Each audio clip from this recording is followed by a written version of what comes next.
So the first one, like how to set your goals. Your goals have got to be realistic, right? You can't like I wouldn't just go out and say I want to win and then that's the end of the race because it totally depends on who's there. So I definitely look at it more of I want to swim between this time, I want to bike between this time, or like hold this power or something like that. You want to have realistic and achievable goals, but they don't want to be easy because if it's just an easy goal, then you don't get any satisfaction from achieving the goal.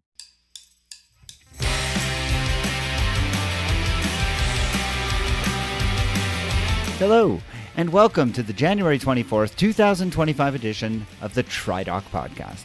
I'm your host, Jeff Sankoff, the TriDoc, an emergency physician, triathlon coach, and multiple Ironman finisher, coming to you from beautiful, sunny Denver, Colorado. I don't know what it's been like where you live, but holy smokes, has it been cold here in Colorado.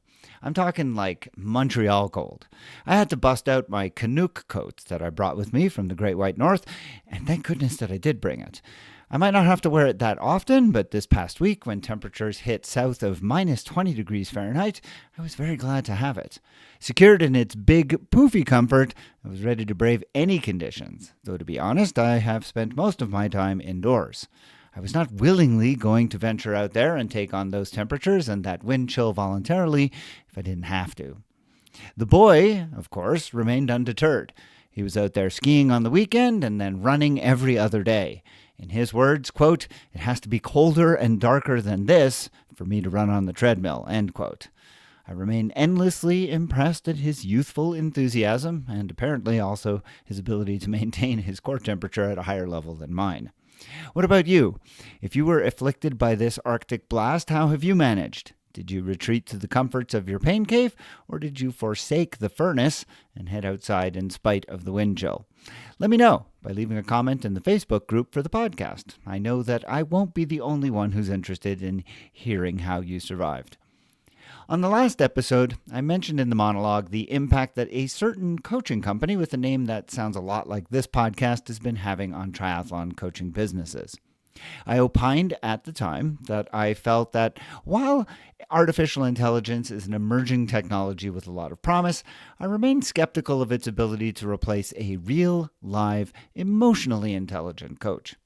And it turns out that many of you agree. I put a poll in the private Facebook group, and 19 of 20 who answered agreed that they prefer a human coach to a program scripted by an AI model. The lone dissenter felt that AI could do the job for most beginners, but that more accomplished triathletes would probably benefit from a more human coach. I have since had some interesting conversations with a couple of my own athletes, both of whom work in the AI space in different capacities. Both believe that AI offers some potentially incredible assets for coaching, but both of them also agree that it's not really there yet. And given that both work with me, they clearly feel that the intangibles that I provide outweighs whatever it is that AI may or may not be able to do better at this time. Whatever the future holds, I remain convinced that human coaches will remain an integral part of making triathletes better at multisport. No AI program is going to be able to displace what we bring to the table as mentors, educators, and supporters for our athletes. So if you're looking for that human touch, backed by 20 plus years in the sport, 5 in coaching, and a lifetime of education in science and medicine, I hope that you'll think about the TriDoc. That's TriDoc, like doctor, and not an inanimate spot for your coaching needs. I'd love to chat with you about it if you like. Feel free to reach out anytime. On the show today, Juliet Hockman and I look at the science behind the claims that quercetin may be able to keep you healthier during this cold and flu season. Is this natural flavonoid a panacea or yet another false hope? We answer the question on the medical mailbag, and that's coming right up. Later, I am joined by former modern pentathlete and current age group phenom Luke Tasker. Luke has found astonishing success in triathlon in a very short time, and he tells me all about how he got so good so fast and what comes next. And that's coming up just a little bit later. Before we get to all of that, I want to, of course, take my customary moment to thank all of my Patreon supporters of this podcast who have decided that for about the price of a cup of coffee per month, they could sign up to support this program and in so doing, get access to bonus interviews and other segments that come out about every month or so. One of those is overdue and will be coming out in the next week or two, I promise. Those bonus episodes are available on a private feed for all of my subscribers. Plus, for North American subscribers who sign up at the $10 per month level of support, they receive a special thank you gift in the form of a pretty cool BOCO TriDoc podcast running hat being displayed right now on the YouTube video if you are watching there. If you're listening, I hope you'll head over and check out the YouTube videos. They have been enjoyed by many. In any case, if you're interested, I hope that you'll visit my Patreon site today, patreon.com/TriDoc podcast. See what's involved in becoming a supporter. Maybe sign up and get access to this pretty cool gift as well. As always, thank you in advance just for considering. And before I go and get started with the medical mailbag, a reminder for those of you who are listening to the podcast, please, please, please do consider leaving a rating and a review wherever you download. I promise those are incredibly helpful to getting the news about this podcast out and engaging with new listeners. And if you're watching here on YouTube, please smack the little like, the thumbs up button, and also subscribe to the channel so you can be made aware when new videos come out at any time. It's time for another episode of the Medical Mailbag, and that means I'm joined by my friend, my colleague, Juliet Hockman. How are you today, Juliet? I am so great. How are you? I am trying to stay warm like you. I know we are both embraced in the very chilly, frozen tendrils of what is the Arctic, what are they calling it? The Arctic blast. The Arctic blast that has come down from the Great White North, my homeland, and embracing us all on this chilly January day. It is a great time of year for hot tea and dry firewood.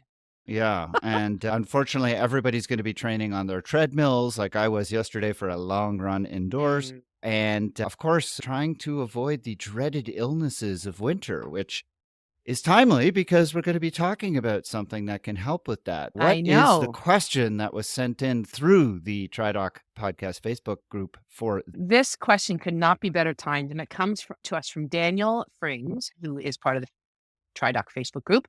And he says that he received an email from Training Peaks that included strategies to help against athlete sickness during the winter. And this article featured prominently the use of quercetin and claimed evidence for the prevention of respiratory illness without citing specific sources. And it's almost as if Training Peaks knew you were going to pick this up with your deep dive with your research fellows into this product. So tell us about quercetin. What is it? Does it work? What do we know about it? Has it been tested? What do you think? Yeah, I saw the question. Immediately, my eyebrow was raised in its usual skepticism. And we dug into it, and I have to give a call out, as always, to my intern for this episode. Nina Takashima did a great job in finding the research on this, and I think we should begin first with just a discussion of what quercetin actually is. It's not a derived chemical of any type. In fact, it is a flavonoid compound. It's found in, sorry, I'm peering at my other, for those of you watching on YouTube, you're going to see me leaning over. It's because I've got the print kind of small. Let's see if I can make it bigger on my other monitor. But it is a flavonoid compound. It is found in different kinds of fruits and vegetables. You can find quercetin in onions and asparagus. It's also found in red leaf lettuce. I had some red leaf lettuce in my spring mix yesterday as part of my salad. And also in broccoli and green peppers and peas. And even more importantly, for the people in my household, in some fruits as well. Apples, cherries, some berries. Yeah. Yeah. Now, can you just pause for a second and spell quercetin for us? Because I think that people listening to this, if they don't check the show notes, they're going to spell it with a KW. And let's just start there. So it's Quercetin. So quercetin. And we're pronouncing it the way we think it is. I didn't actually look in to see how it should be phonetically pronounced, but quercetin seems right.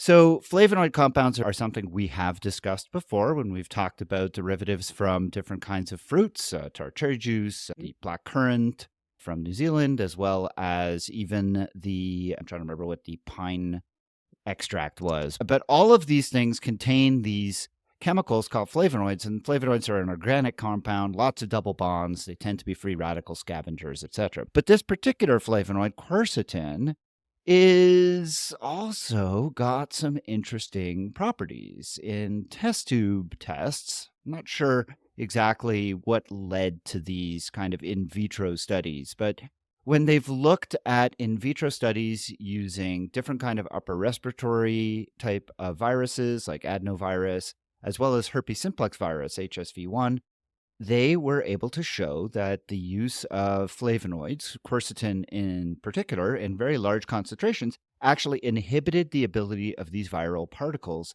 to gain access to cells in like an agar kind of media. And what that suggests is that the flavonoid seems to, apart from any immune enhancing properties, seems to work on its own to block entry of these viral particles into a cell. Now, just to get into the weeds just a tiny little bit, as human beings, we can be infected by basically 3 different types of pathogens. There's viruses, bacteria, and fungi. We talked about fungi recently. We talked about cordyceps, right? And I haven't been able to forget it. Yeah, that's right. Fungi are the most dangerous things that infect us because we don't have a lot of ways to beat them off, both biologically, but also we don't have a lot of good agents to use, chemical agents like antifungal agents. Bacteria are the ones that have been around the longest and do cause a lot of problems, but we have developed antibiotics and we have had some success in being able to fight off infection with those. Viruses are the unique among the 3 kinds of pathogens in that viruses are the one kind of particle that does not meet the definition of being alive. That is to say, a virus cannot do anything on its own. It can't replicate on its own. It can't do anything unless it gains access to one of our cells. Because what it does is it gains access to our cells and then it hijacks the mechanisms of the cells in order to commandeer the cell from doing what it normally does and instead dedicate itself to just making more viral particles. And eventually the cell dies because it ruptures and just releases billions of these viral particles, which can then go on and infect other cells. So viruses need a host, bacteria and fungus do not. They all need hosts, but the difference is that bacteria and fungi can live on their own. But then if they get into a host organism, the medium tends to be such that they do even better and they tend to replicate very dramatically and they actually feed off of the host they're in. Whereas a virus can do nothing until it gains access to a host cell where it then does a lot of damage. Exciting. So quercetin is a chemical that seems to block entry of the viral particle into cells and therefore blocks infection. And that is a big deal. So this led scientists and researchers to then take the next step and say, that's super interesting. Is it possible then that we can use quercetin in animals? Because you first look at things in a test tube or on an agar plate. But the second thing you need to do is then look at it in animals and say, okay, what happens when we use quercetin in doses and then we infect them with something? Does the quercetin help in any way? So we found a study. Quercetin reduces susceptibility to influenza infection following stressful exercise. Now, this is of particular interest to us because you will recall, and this goes back to a really early episode of this podcast where I looked at the evidence that said, hey, when we go and perform at a race where we are really putting out for 4 hours for a half Ironman or 12 to 15 hours for an Ironman, that exertion, that level of exertion depresses the immune system and makes us susceptible to infection for a period of about 24 to 48 hours afterwards. So when we get on a plane after an Ironman or a half Ironman and we are surrounded by people who may be infectious, we are at much greater risk because our immune system has been shown to be significantly impaired. So there's this window. And in this study, they actually put, again, the mice on the little treadmill, and they had them exert themselves to a significant amount, almost to exhaustion. And then so let me back it up. What they did is they put their mice into 4 different categories. They had a non-exercising group. So half the mice were not exercising. Half the mice were exercising. And then within each group, exercising and not exercising, they split the groups again into half. Half got placebo, half got quercetin. So you had 4 groups. You had exercising with placebo, exercising with quercetin, not exercising with placebo, not exercising with quercetin. And basically, but they all got inoculated with the influenza. And this study was not so much to determine whether or not quercetin could block influenza infection because they were all inoculated with such high amounts of influenza, they were all going to get it. That was not the view of this study. What this study was looking at was, did the quercetin decrease the symptoms? Did it decrease the mortality? And did it decrease or did it prolong the onset to symptom development? And it did. It really did. And the exercise, we saw that in the mice that exercised without quercetin, they did particularly badly. Now, I don't know what it is about influenza. Now, I'm not familiar with, we know that influenza is a bad illness in humans. It is particularly bad. Sure. It carries a higher mortality than most viral respiratory illnesses, to the point that that's why we recommend vaccination against flu influenza, shots. You don't because- want old people Yeah. to get flu. Exactly. It's not so much that the vaccine is so effective, because we know it's not always that effective, but what it does do is it dramatically decreases mortality, it dramatically decreases infectivity, and it Symptoms, right. slows the spread. But the mortality, even amongst the elderly and the very young, where it's the highest, is only around 5%, maybe 10% in the worst years. Let me guess, all the mice died. It's pretty bad. In mice who exercised and got placebo, it was like 30% of the mice, 70% of the mice died. It was pretty awful. And even in the mice who were protected somehow, mice who didn't exercise or whatever, it was still, the survival rate was only like 50%. Oh, no, I apologize, 80%. You still had a 20% mortality, depending on which group you were in. Influenza, clearly very bad for mice. So mice, if you're listening, get your flu shot. Now, right. Okay, let's pull out of the weeds here. So let me guess. We don't want to be a non-exercising, placebo-receiving mouse. We want to be an exercising mouse. Take it from there. Who?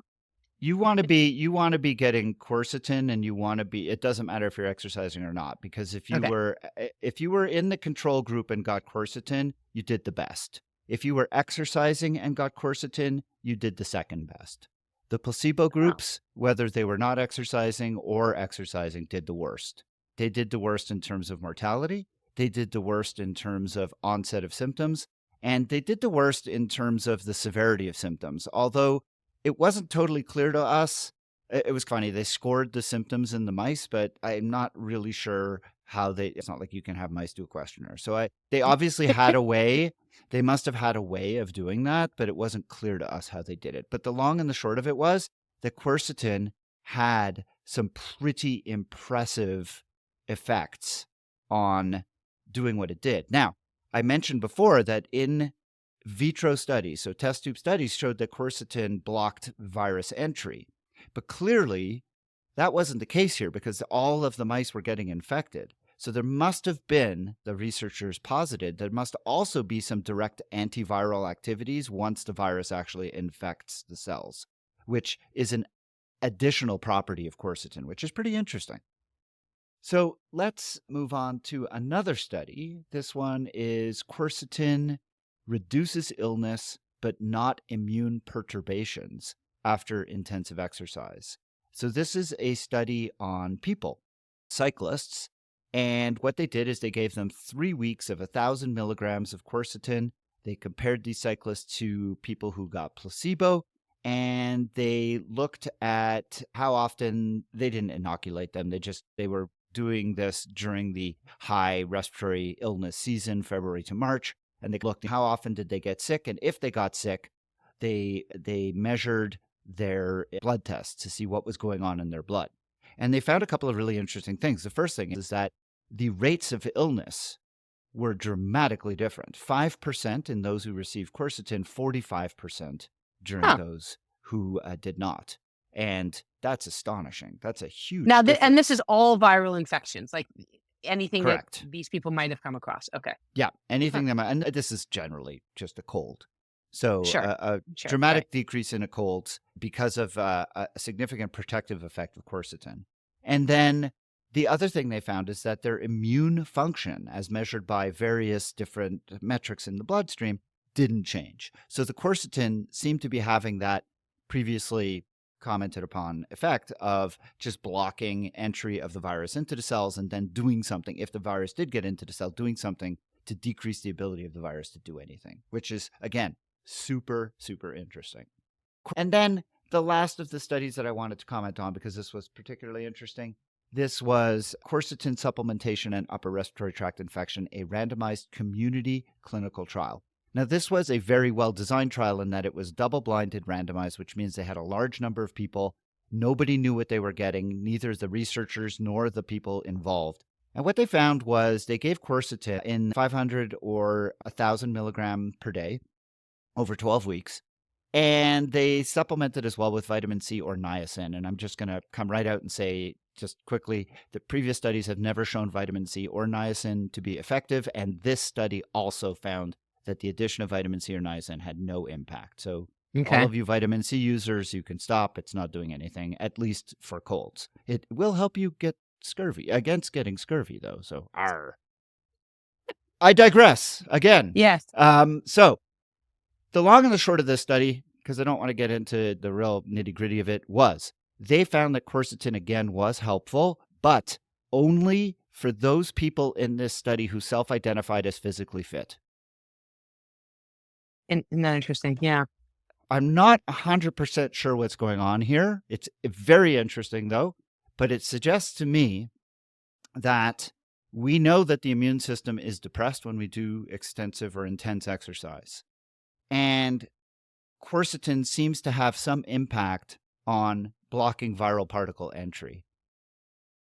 But why doesn't it work in people who are not depressing their immune system and when they exercise? That I can't answer. So there must be some kind of synergistic kind of activity that's going on here, that when you exercise, you are doing something that quercetin then comes in and seems to help. I think that the point here is that, look, quercetin's not going to hurt anybody. There's no downsides to taking quercetin.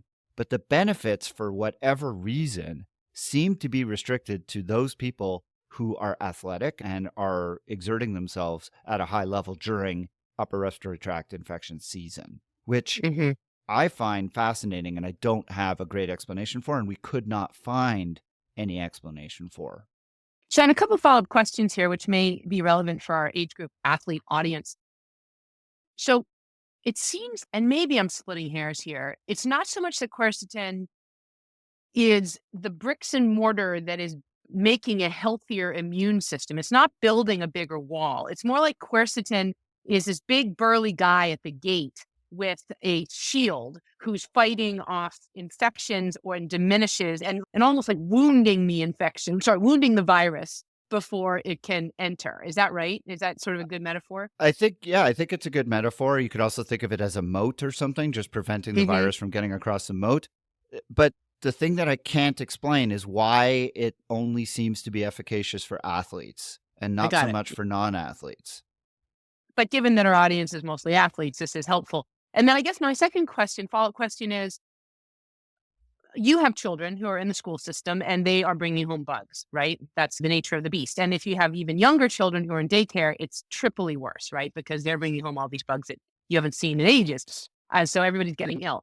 I, unfortunately, rarely get ill. Can't remember the last time I was ill, except for maybe COVID, knock on wood. And is this supplement that is worth giving it to your kids, if they pass on things to you, worth you taking it?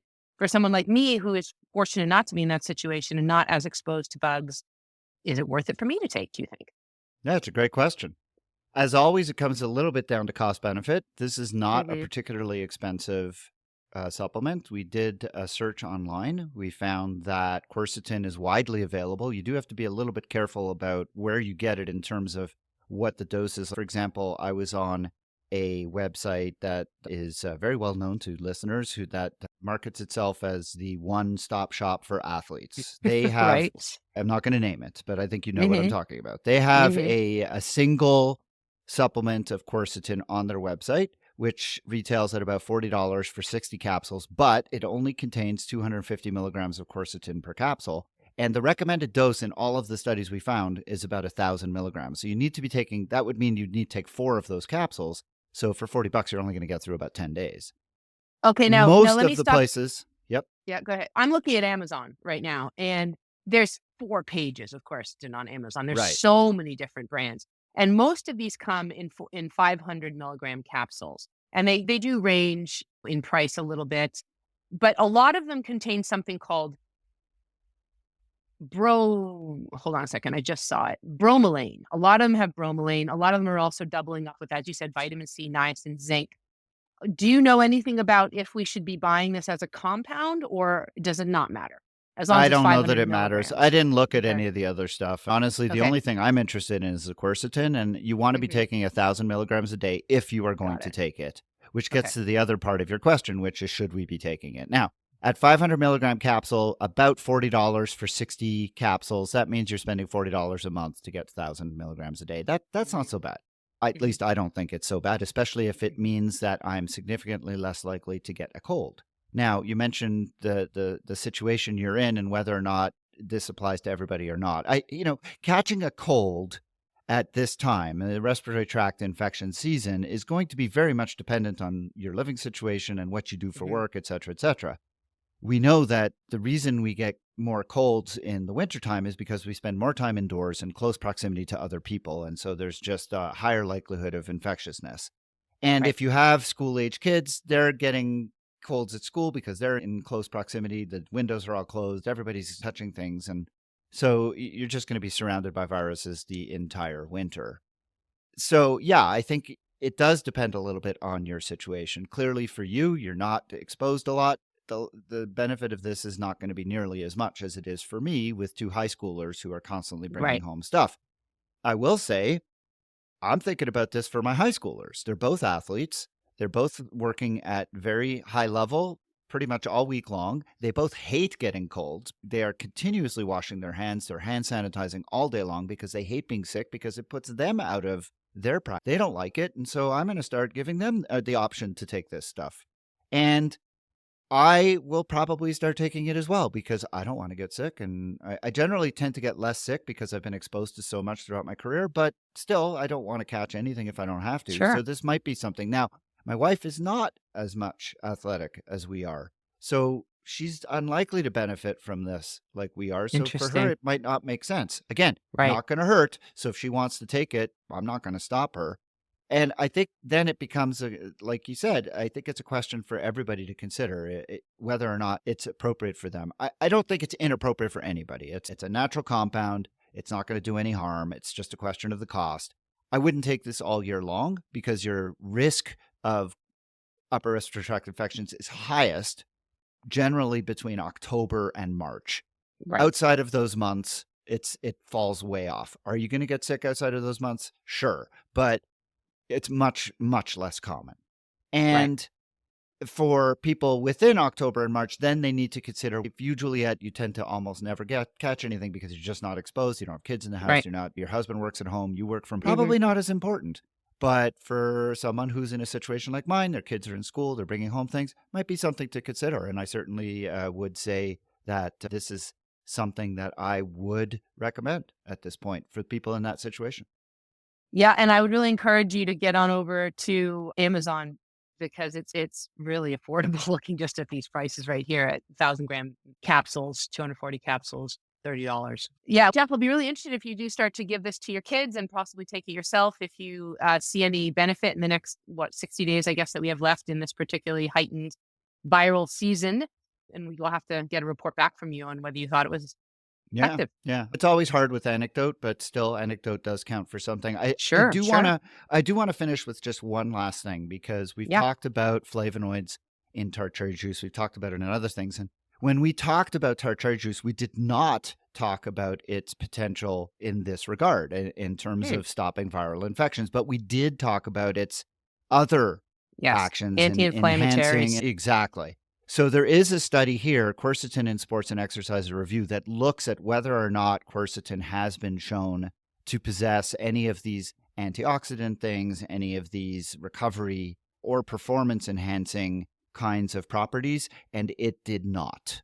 The Oh, studies that interesting. have been done suggest that quercetin does not help with recovery or performance, but prevents you from getting ill. Therefore, is going to have It is those pro indirect, performance. exactly, Right. is going to have those Right. indirect effects. We're going to add this to the list. It's a The growing list of list. 4. No, I think we're up to more than 4 at this point. I really do think there are a host of things that we have said there's not great scientific evidence for proven benefit, but there's psychological benefit. And so that includes things like the Normatex or the massage Right. guns, things like that. But then we have a list of things. They're almost all biological agents: caffeine, beetroot juice, spirulina, tart cherry juice, now this, I think sleep, that's tapering. well, sleep. Those are all things that we found evidence that are really beneficial. And so this is going to get added to the list. And I'm excited. I love that we can find something that has evidence that shows it works. So that really brings me joy. I think we need to do in the not too distant future a little summary of here are the 7 things that are approved by the TriDoc in terms of really are effective for performance. And here are some things that we're not really sure about, but they're not going to hurt you. So if you want to have at it, or as you said, the psychological benefits like the Normatec and the massage gun and the foam rolling and all of that. So I think we should do an episode or 2 on those, just so we can bring it all together. I'm going to consider that Juliet's contribution to the listener questions, and I'm Okay. going to mark that down. You know what, Juliet? We are not far from episode 200. Let's That would be a say, great episode, yeah, 200. episode 200. That's exactly what we'll do. We will put together a review of the things that we absolutely recommend as working, some of those things that are on the fringes, and we'll stay away from the things that we don't recommend because I think it's not worth it. that'll be self-evident. Juliet, another great episode, and one in which I think that we both feel like, hey, we got something that we definitely want you to think about as potentially incorporating into your daily routine. If you have a question like Daniel did that you would like for us to answer on the medical mailbag, I hope that you will consider sending it in. You could send me an email at tri_doc@icloud.com. You could drop it into the private Facebook group. What's that? You're not a member? How's that possible? Please do go to Facebook, search for the TriDoc podcast, answer the very easy questions. I will grant you admittance. You could join the conversation and submit your questions there. Until the next episode, Juliet, thank you so much for joining me. This was a great conversation. I'll look forward to chatting with you again next time. And keep warm. Thank you, Jeff. Yep, stay warm out there.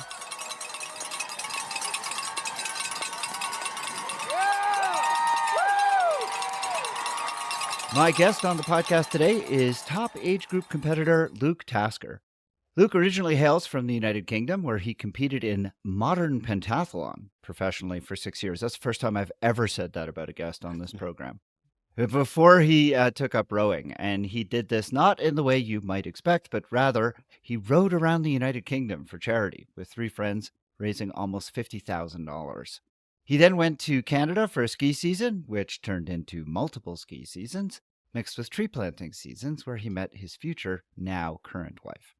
They settled in Vancouver, where he now works full-time as a firefighter for the city of Vancouver, and he took up triathlon in September of 2023, when he went on to win his first 70.3 distance event, and then continued with his winning ways, winning 3 Ironman 70.3 events. And when I say he won, I don't mean he won his age group. I mean he won as the overall age group winner for men. In fact, the overall age group winner. In fact, the overall winner when there was no pro field at a couple of races that I was at over the 2024 season, and then finished his first full distance event in Arizona with a time of 8:35, finishing 4th overall. He's now decided to up his game because before he was just playing around. He's got himself a new coach in the form of my own coach, Lance Watson. Of course, the Ironman Master Coach, Olympic coach for Simon Whitfield. But right now, Luke has slowed down just enough to join me here on the TriDoc podcast and talk about all of those things, as well as what he has ahead in 2025. Luke, thank you so much for being here. Well, thanks for that great introduction. Yeah. I am really excited to talk about all these things. Now, first, I'm going to get this wrong, but I'm going to give it a stab. I know that modern pentathlon was an event that was introduced into the Olympics by Pierre de Coubertin, the founder of the modern-day Olympics, and he did this because he felt that the Olympics should have a event that represented everything that it took to be a soldier. Let's see if I can get this right. I know that there is equestrian, and I believe it is the cross-country equestrian, correct? Show jumping. No, it is actually show jumping. Okay, I'm correct, but it's wrong. There's fencing. FA. Yep. Pistol shooting. Yep. Okay, I'm 3. I know there's a running event. Yeah, so the run and shoot are combined, kind of like the ski biathlon there, where you run, shoot, run, shoot, run, shoot. Oh my gosh. Yeah. You're shooting, but you're shooting a pistol. You're not shooting a Air rifle. pistol, yeah. Okay, so we'll get there. So that's 3 events. I'm gonna get the other 2 wrong. There's a jumping event, right? Oh, that's 4 events. So, but riding, fencing, running, shooting, and then swimming as well. Swimming. Okay, so let's go through them. And I want to know at what age someone said to you, "Hey, Luke, you'd be a really good pentathlete." Like, how did that ever come to pass? Yeah, I was actually a national swimmer. I was swimming 12, 14 times a week, just like preschool and then after school as well. And it was getting pretty tedious. I was in like 3 different clubs, like at the same time. And I decided like I need to do something else. I'm starting to get a bit fed up of staring at that black line the whole time. And it was totally by chance. One of the girls, I think I was expressing my like fatigue with swimming, and she was, "Oh, you should try pentathlon. My dad organizes the local ones." And I was, "Oh, whatever." And there was a race like in 2 weeks. So I was like, I'll give it a go. And when you start as a junior, Wait, wait, hang on. Like, horseback riding is not something you can just do, totally. So especially show as a jumping. junior, you just do, you run, shoot, and swim. And then you start adding sports in as you move up. So I think I was I only see. 12 or something when I tried it first. And you did know how to fire a pistol. I went to, so her dad organized practices. So I went to a couple practices but before that, no. Okay. And I shot terribly in the competition, but I was a really good swimmer and, good runner. So I won the local thing. It was very small. And I was, oh, this is all right. This is a bit different, And then that was it, really, hooked from there. All right, this conversation is going to go for a while longer because I'm fascinated. What is the swim distance that you have to do? 200 meters. That's it. Oh, I thought Short. for sure this would be longer. Yeah. Okay. And are most pentathletes good swimmers, or is that the one? When you watch the decathlon, like those guys they're good, but like when you watch them do the running events, it's hilarious because they're clearly so slow. What is the weak link for pentathletes? It honestly varies country to country. The British guys often came from swimming. So either swimming or pony club is a common one, so horse riding. But yeah, and it's also changed so much over the years. Like swimming used to be so important. Like the points you got for each event has changed a ton. So when I started, you got a lot of points if you were a good swimmer, and that obviously helped I me. see. But And what was the hardest for you to learn, fencing or show jumping? fencing. Funnily enough, I grew up on a farm and we actually had a horse. I hated riding and I never rode, but we did have a horse. And I have some friends whose kids show jump. Would they look at what a pentathlete does for show jumping and think, oh, that's easy? Or is it legit, like pretty tough show jumping? A bit of both. It is easier because it's smaller. It's a lot smaller than like proper show jumping, but you only get 15 minutes and 4 jumps. It's a random horse. It's not your horse. Oh, okay. So you just draw a horse. But like, it's luck of the drawings to some aspect, like sometimes you get a good rider on a rough horse and it can be an interesting round. And other times you get a bad rider on a really good horse that just carries them through. So I think they would look at it and think. So what do you mean? What do you mean you have 15 minutes and 4 jumps? So you literally draw a horse and they're like, okay, look, this is your horse. So then you have a warm up of like a time lot of 15 minutes and you can do 4 jumps in that 15 minutes. And that is all you're allowed to do to get to know the horse before you have to go around a course at 12. Wow. Oh, I see. Oh, wow. Yeah. That's wow. Okay. And then explain the running and shooting. You said they're combined. So what's going on there? Again, when Are you I running first 5K? started, What are you doing? combined. It used to be just like precision. There was 20 shots and you just got a score. And then as I moved on, it became a combined event to make it more spectator friendly, which it really is. So yeah, you run a short distance, shoot 5 shots, then it's 800, 5 shots on 5 targets. So it could be obviously more than 5 shots, but 800. So there's 4 shoots, 4 800s. So it's a little over 3,200 running. And then. And is it similar to biathlon where if you miss, you have to do a penalty loop of something, or they just No add penalty time? loop, you just stay there. Yeah. Oh, you have to get the 5. There's a time you limit can only of move 50 on. seconds. I But see. if you shoot in Okay. 50 seconds, you're out of it anyway. The best guys are shooting in 7 to 10 seconds. Wow. Yeah, Wow. And how far is the distance you're shooting? 10 meters. Oh, okay. Yeah. I don't have any experience with firearms. Is that a reasonable distance for a handgun? It's far enough to miss a lot for me, for Yeah. sure. Huh. All right. And then fencing, it's épée. It's that very fast, like clack, clack, and it's done. And I'm always like, whenever I watch fencing, I'm expecting to see something from the old movies of fencing. And it always ends up disappointing me because I didn't even see anything happen. Yeah.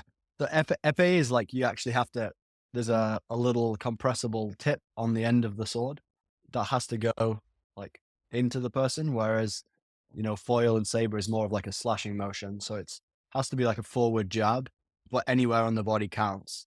And the way it's done in pentathlon is you fence everybody in the competition just for one hit. Wow.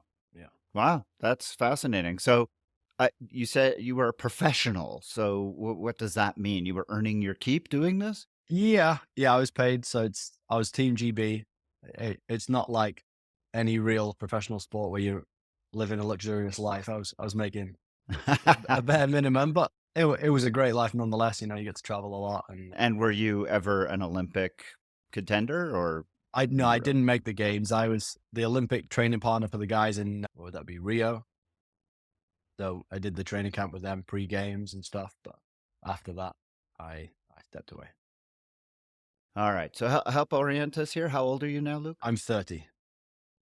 Okay. So a youngster, but you've accomplished quite a bit in those 30 years because the rowing, tell me about that. Yeah, kind of random. It was so one of the girls who went to the Olympics, it was her husband, good friend of mine. He's like, I've got this idea and I think you might be interested. And I'd already explained, oh, I'm thinking of stopping pentathlon. I was like, well, I can just dive fully into this. It stops that like, oh, what should I do with my life? And yeah, so we started preparing and we bought a boat and started like raising money and doing all these events and training. And yeah, it was. Now, this was not like a river rowing boat. This was an ocean rowing type of Yeah, situation, so right? it was a 9 meter boat, like carbon fiber and fiberglass mix, probably a meter and a bit wide. It was a sizable boat. And yeah, we had all of our food supplies and we had a water maker on board and everything because Oh, so you didn't stay on shore. You actually stayed on the yeah, boat. we couldn't go to shore was one of the things. Yeah. Oh, wow. Okay. So who were you raising this money for? So it's called the Invasive Spine Foundation. They essentially go to third world countries, train people to be like surgeons and doctors, and then also bring them back here and train them more and provide surgeries for them. That's fantastic. Wow. Yeah. And what happened to the boat? Well, when we finished it, we just sold it to another crew who were hoping to do the same sort of thing. I think they were doing an Atlantic crossing rather than around the UK, but yeah, Wow. That's awesome. That's great. All right. So we'll and you did that. When was that rowing? just before I came to Canada, it's 2018 maybe 2018. 2017, So 2018, pre-pandemic. pre-pandemic. Yeah, Yeah. pre-pandemic. And so we'll fast forward 6 years and it's 2023. And what got you to multisport? You'd been doing a form of multisport, Yeah. but what got you to specifically triathlon multisport? Yeah, I've got a border collie, so I run anyway. I've always ran. I still like it. I had a bike, so I was casually biking. And then every summer here in Vancouver, Second Beach pool opens. It's hard not to go and swim when it's outside and it's sunshine. And I was doing me and a friend of mine, Matt, who I work with, we were essentially doing triathlon, but we just hadn't entered anything. And he's like, oh, we should do an Ironman. And then it was like, yeah, okay. So we entered Victoria, but it was like a year away until Victoria. So then we decided to enter Cultus Lake. And I'm not very good at like half-assing things. So it's like if I'm going to do something, I'm going hard. And then it was like, oh, let's try and win Victoria. And he's like, that's not really what I had in mind, but okay, let's go. And we did Cultus Lake just to sort of as a tester, see where it was at, and that went pretty well. And then I decided to get a coach post Cultus Lake and commit pretty hard, and it's been full commit since then. Now, most people when they do their first 70.3, don't go into it, okay, I'm going to go win. That takes a certain amount of hubris. Now, clearly, you're coming from a background that gives you the ability, or I guess you can say, the confidence to be able to say you could, but you had no idea what you were getting into. How could you possibly go in with that attitude? Totally. It's not that. Yeah, I I definitely have an advantage coming from having done sport my entire life. Like I know how to train. I've done a lot of it. I had an idea of how fast I could swim 2K. I knew how fast roughly I'd be able to run. Obviously, I didn't know how I'd be off the bike, but I think I'd ran pre Victoria something like a 1:17 flat half marathon. So I was like, okay, it's in the realm of fast enough.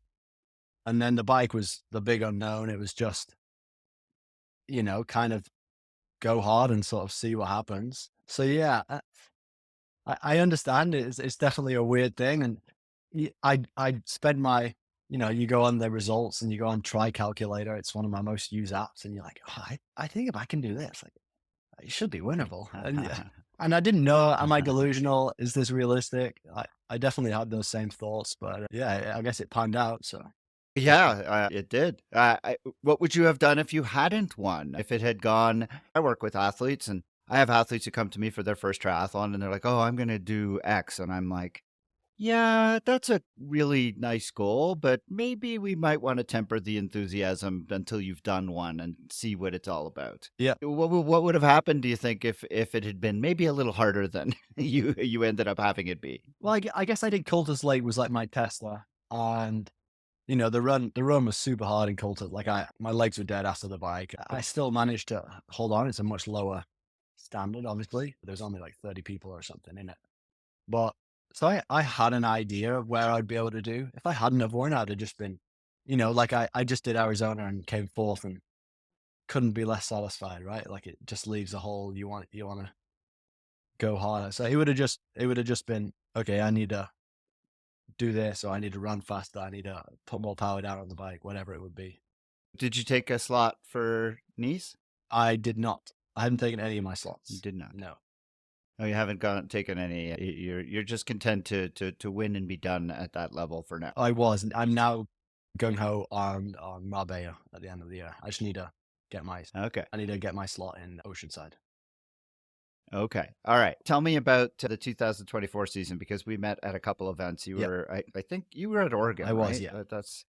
Yeah, we met at Oregon and we met at the Tri-Cities. But tell me, like, when you went into 2024 after your success in 2023, did you come in with not different expectations? Because clearly you had the same expectations, but you must have learned something at Victoria. So what was your approach and how are things any different for 24? Victoria was 2024. Oh, I apologize. So I did Cultus Lake was the local one was in 2023. Honestly, it. it wasn't that I had expectations to win. It's just I knew that it was possible. You never know who's going to show up at these events. You see some of the more popular events and the times are ridiculous. And I knew that those ones you wouldn't win. It's just like, so there's definitely, it was more just, I know it's possible. And then when I'm there and you're checking in and you see all these fit looking guys with super nice, like 10, 12, 15 grand bikes. I remember leaving, especially Oregon, because Victoria compared to Oregon is like half the size. So we were driving back to the hotel after checking in, and I was saying to my wife, top 5 would be fine. And obviously in my head, I'm like, oh, I'd be disappointed, but I was trying to convince myself that it was okay because you've got all these guys, and yeah, it's super intimidating, right? You've seen everybody push I'm these. glad to hear. I'm glad to hear you're affected by the same thing that the regular types Oh, like yeah. us are affected by. And we look around and psych ourselves out by what we see. It's all. You show up at registration to intimidate everybody else by how you look, but then when you actually, it's how you perform that really matters. Totally. And when I set off, I'm much more confident because it's just like all that's left to do now is work hard, right? That part's easy, rather than just like the mind games. Even though no one's playing mind games, it's just you're looking at these people and you're like, oh, how am I going to be in this dude? He's on. You play them in your own head, Yeah. right? You play them on yourself. Yeah. Yeah. And it definitely eats at me. But I think that the 2024 season was just a lot more structured. Like I had a coach, Josiah. We were just, I think my bike went from being okay at Cultus Lake to being pretty strong. Like I put a lot of time in on the bike, and that being the sport that I hadn't previously trained for properly, I saw like pretty quick improvements, and I think I'm still seeing those now. So that was the big gain. The swim was never really a focus. It was always just, what to do in the swim. Don't work too hard, and just. I actually fell off on the bike in Victoria super early, and then I just lost all my confidence because it was pouring rain. So it became a pretty miserable bike. And then I picked up a small injury after Victoria, so I didn't actually run very much before Oregon. But I did a ton of biking. So on the Oregon race day, it was just like, I'm going to go all out on the bike and just try and hang on. And I actually I was in the pain cave pretty bad at about 15K, and I saw Juliet on course. And I asked her what my gap was, and she was like, I'm not on the right page. And I was like, okay, whatever, it doesn't matter. I'll just keep running. I hadn't heard any time gaps the whole race. And I must be at least 100 meters further away. And I just hear Juliet screaming, 5 minutes. Oh, thank God. That's Juliet for you. Yeah. She's very helpful out there. Oh, yeah. Yeah. And then I think Washington was probably the most straightforward because I'd had a really good, solid build and no setbacks. So, yeah, the downriver swims definitely are my preference, but I had 2 of them last year. It takes away a bit of my advantage there, but I managed to come out front in Washington as well, and then just, stayed ahead, stay controlled on the bike, and then the run was definitely my best run to date off the bike, which was nice. That's great. So you mentioned Oceanside is coming up for you. That'll be Oceanside an will be ocean first. swim, and then a much more challenging bike than you've had to deal with up until now. Yeah. What other races are you looking at for this year? Well, there's talks of T100 coming to Vancouver. That would be super nice. I'm hoping that does happen because then I'll enter that one. So I'll do Oceanside, T100 van if it happens, Vancouver Triathlon, and then just Marbella. Trying to keep it a bit cheaper, to be honest, this year. Yeah, and obviously Ironman was a big step up. What was that experience like? Did you find it? Because a lot of people, when they go from 70.3 to Ironman, they're not always prepared for that big jump in the training volume, and on race day too, it can be quite different. Obviously, you didn't have any problems, but how did you find the step up? Yeah, it was something I really wanted to do. Like, you do want a half Iron, and then everybody at work was asking me, "Oh, you gonna do a full now? You gonna do a full?" And I'd wanted to do a full. I wanted to see where I was at. I've had some friends in the UK that have done fulls, and so it was like pretty high on my radar of wanting to do. And I didn't. The amount of training I did wasn't actually that much more, and I think that was part of the reason it didn't go as successfully as it could have. Well, so yeah, totally. I think maybe we might want to recount. Remember who you're talking to. My listeners don't all have the same level of success as you. Yeah, I think they would be thrilled. it's not that I wasn't thrilled. I just broke it down into goals, and my run fell apart pretty good. Like I was running slower than I even warm up on a regular run. Like I was doing 5:15s. Well, I think what you're saying is really important. And I tell my athletes, and I'm the same way after a race, no matter how a race ends up, I always look for things that I can be happy about, but I'm continually looking for things that I can improve on. And I understand what you mean by you weren't thrilled. And I'm just kidding with you when I say, listen, if I finished 4th overall in an Ironman, I'd be super happy. But I also understand if your goal is to win and you finish 4th, that is a disappointment. And I guess what I want to ask you, as somebody who obviously is coming from a very successful background as an athlete at very high levels, most of my listeners are not competing at that level. What's your advice to age groupers who clearly, most are not going to be competing at your level, but they all want to achieve things. They all have their own goals. Totally. What would you tell people who maybe don't have aspirations necessarily to win, but I'm sure you can relate to the average age grouper who still has these lofty goals in their own mind? They're not going to be to win necessarily, but they can be lofty in their own sense. So what is your sort of best advice for people? Number one, how to set those goals. Number two, how to reach them. And number three, how to deal with them when they don't necessarily get what they want. Yeah, so I guess there's a couple of questions there. So the first one, like how to set your goals. Your goals have got to be realistic, right? You can't Like, I wouldn't just go out and say I want to win, and then that's not the end of the race, because it totally depends on who's there. So I definitely look at it more of, I want to swim between this time, I want to bike between this time, or like hold this power or something like that. You want to have realistic and achievable goals, but they don't want to be easy, because if it's just an easy goal, then you don't get any satisfaction from achieving the goal. What was the question too? So it's how to. The second question is I said, let's see, how do you set them? What do you do when you can't reach it? Yeah. That was another, and I think I forgot the third part. But what do you do when you don't achieve that goal? Yeah, you got to break it down, right? Like, what was it that you didn't achieve? Like, what was the specific goal, and what do you feel like you didn't achieve with that goal? And then you break that down into, what could I have done differently? What did I do well? And how can I change that for next time? Like, there's never, it's never, oh, it's very unlikely. I think it's going to be one pinpoint something that's like, this is why I didn't achieve it. It's normally, I didn't get enough nutrition in, and then whatever. I started to cramp or something on the run and didn't deal with it soon enough. That's a nice, easy one. Or if it's something like, you went away for 2 weeks and didn't get any training, and it's tough. It's realistic. It's life. So you've got to have a good life still. But I think the big one is, you got to enjoy training, because if you don't enjoy it, it's going to be hard to motivate yourself to do. But if you break it all down, why you feel like you didn't achieve it and what you feel like would have helped you achieve it, that's I guess the good one to set your next goal for next time and motivate you to the next race. Yeah. And when you look at Arizona, which was the one that you felt like your run wasn't up to where your par, what would you, analyzing that, how would you address that for next time? Yeah, analyzing it for sure is like, so the swim was really controlled for me. I got on some good feet. I wish I'd had a bit more confidence and backed myself to set off in the first wave. I think I set off maybe 10th, but I was with Corey Mayfield, who I knew was a good swimmer, and I was like, okay, if I can sit with this guy, this is ideal. But I think, had I have set off in the first wave, I could probably have sat with the first guy, but it was too much to bridge the gap to get onto him. So overall, super pleased. Didn't expend too much energy on the swim. The bike, this was the huge unknown. I think my biggest bike before Arizona was like 125 kilometers. So I'd never even biked this far.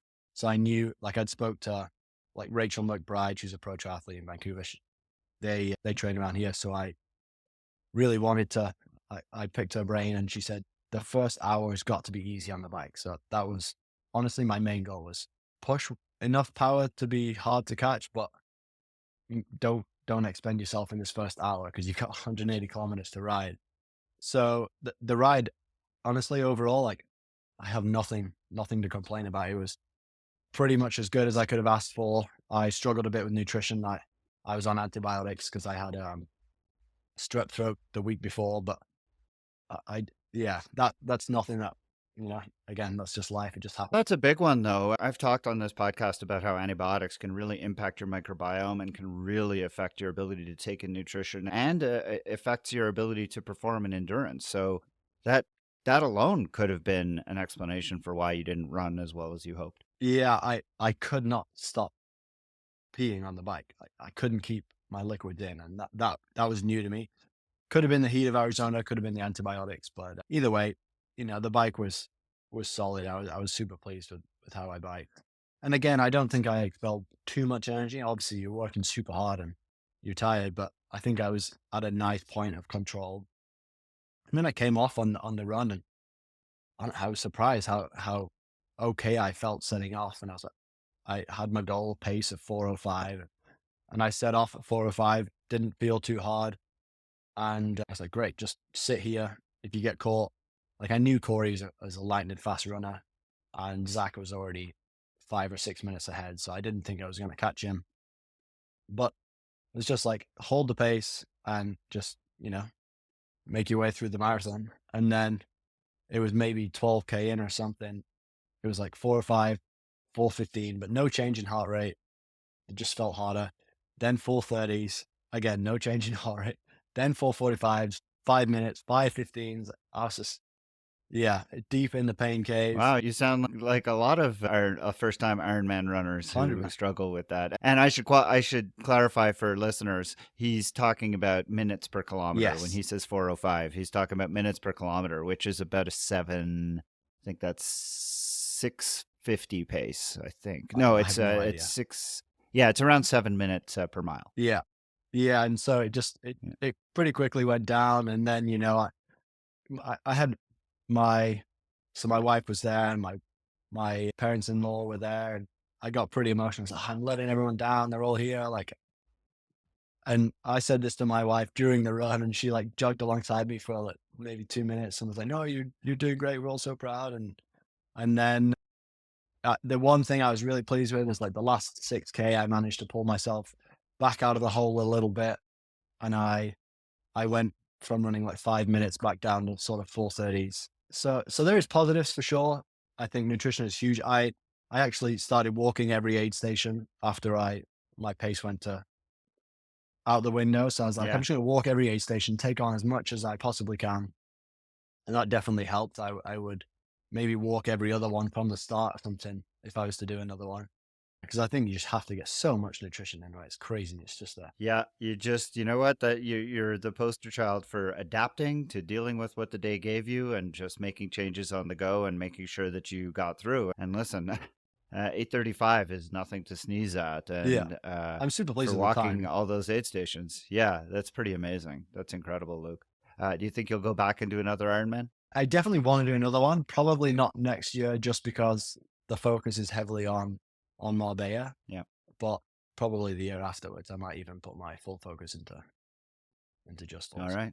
I'll look forward to seeing you compete in Oceanside and hopefully get to race with you again in Marbella, Yeah. because I've got my slot. So I will watch you qualify in Oceanside so we can race together in Marbella. That'll be Hopefully. awesome. Yeah. Luke, I can't thank you enough for your time today. This was a fascinating conversation, speaking to someone with such an interesting background who's come to triathlon and is doing as well as you are right from the get-go. It's really pretty amazing, and I look forward to watching your career. Do you think you have any aspirations to going pro? Yeah. So I think this year, focus will not get this year out of the way, but like sort of, I want to really put a lot of focus in this year. I think there's a lot of improvements to be made, and my training is very different. It's a lot more volume. And then I think 2026 season will go pro. Awesome. We will be very excited to see your progress and have you back and hear about what it's like being a professional triathlete coming out of the age group ranks with the success that you've had. Luke, I can't thank you enough for being here today. Thanks again for joining me on the TriDoc podcast. It's been a great conversation. Thanks very much. I appreciate it.